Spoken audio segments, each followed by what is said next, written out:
kind of, you know, it's discombobulated, but you ended up on the card. You're fighting a guy that it looks like almost like a no-win situation for you, that you're expected to beat him.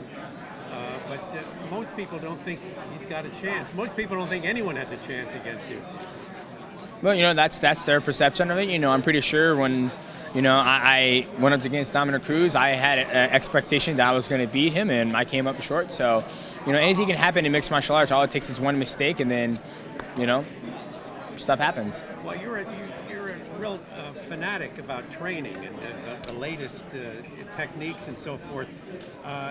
Did you keep the hammer down for this fight? You didn't let up because of your opponent? Now, I'm not trying to denigrate him. I'm just saying that, you know, you figure, you know, maybe you can put it in another gear or something. No. I think I'm going to answer this question. I think I understood. So, you know, once I knew who I was fighting, Chris Cariaso, you know, we trained as we were fighting, you know, the best fighter in the world. You know, we don't, oh, it's Chris Cariaso. Oh, okay, well, you want to go to Bahamas for a week before we start training? No, absolutely not. No, we're dead dialed in training, and you know, when I get ready for my fights, it's not me getting ready for a very specific opponent. It's me just make sure I'm the best fighter when it comes to fight night. You know, when the fight got pushed back another 6 weeks, we let off the gas a little bit, not, you know, technique-wise and all that stuff, but just training-wise, so I don't get burnt out and peak at the wrong time. Because, you know, if I was to train for 12 weeks straight, hardcore the whole time, I'm gonna get injured. You know, we got the fight.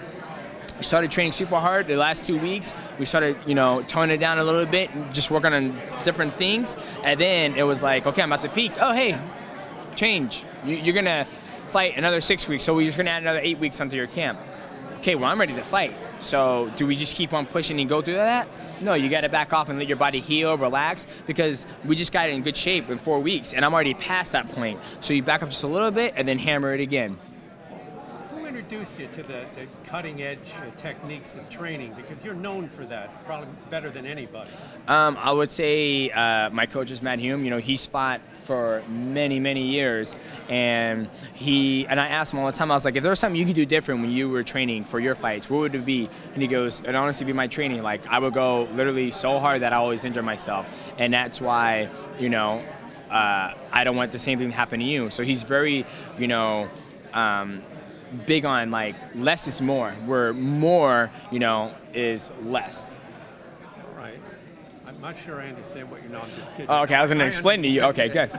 No, I understand. Yeah, no worries. So when you're like number 4 pound for pound in the rankings, do you think really, if you weren't in the division that you're in, if you're, you know, because heavyweights, if people concentrate more, you'd be even higher up than that, because you've been unstoppable. Nobody's unstoppable. Anybody can be beat any given day. You know, that's the beautiful thing about mixed martial arts. Like, that Floyd Mayweather, nobody gonna beat him. So I don't even tune into his fights. I'm like, nobody's gonna beat him, because I see the way he trains, I see the way people fight him, and he understands fighting. And plus, he has 12 rounds to figure you out, and then he's gonna destroy you. So in mixed martial arts, you have 25 minutes, you know. If it was like, you know, Pride Rules, where it was like, okay, championship round, first round's 10 minutes long, second round's 5 minutes, third round's 5 minutes. They went 3 rounds in championship fights, right? Like that. Now that's a different story, because you see when I fight, I get stronger as the fight gets on. My cardio gets better as the fight goes on. In that first 10 minutes, I'm pretty sure if I fought for 10 minutes in the first round, I'll put a lot more people away. Well, you mentioned Floyd. One of the great things, abilities that he has, is the ability to adapt. Yep. In the ring during the fight. Would you think you mirror that in your sport?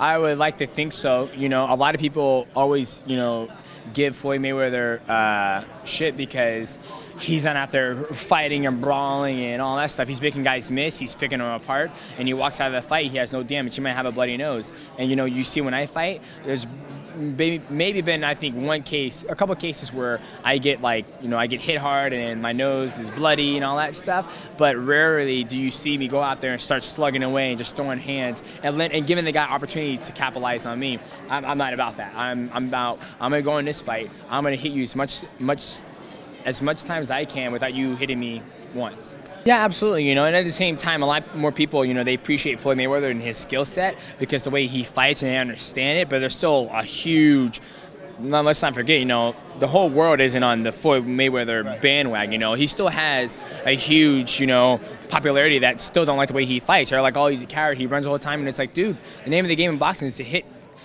not to be hit. You know, if you're gonna see two guys just slug it out, go to a bar and say, hey, this guy's grabbing your ass, your wife's ass. Then you're gonna see, you know, a fight. You know, but when I come out there, I'm just going out there showcasing my skill set to where people, hopefully over time, would appreciate it. It's like, dude, damn, dude, this guy's been out there and he's been fighting for, you know, he's fought the best in the division, and he hardly gets hit, and he's just tearing these guys up, and that's the road I'm trying to go down. Nope. Don't even look at it when I'm at home. It's nowhere. I think this is the first time I actually touched the belt since, I can't even tell you. Like, this is gonna come and it's gonna go. Like, somebody's gonna come beat me eventually. Like, it's gonna be gone. So that's why when people are like, oh man, there's a belt drive you? Absolutely not. Like I said, it's gonna go. What drives me is to keep on competing and winning. And this is my career. This is my profession. This is how I provide for my family. So right there, that's just enough motivation. So when people, like, this is just a token that I've done in my career and stuff. But other than that, that's not the motivation.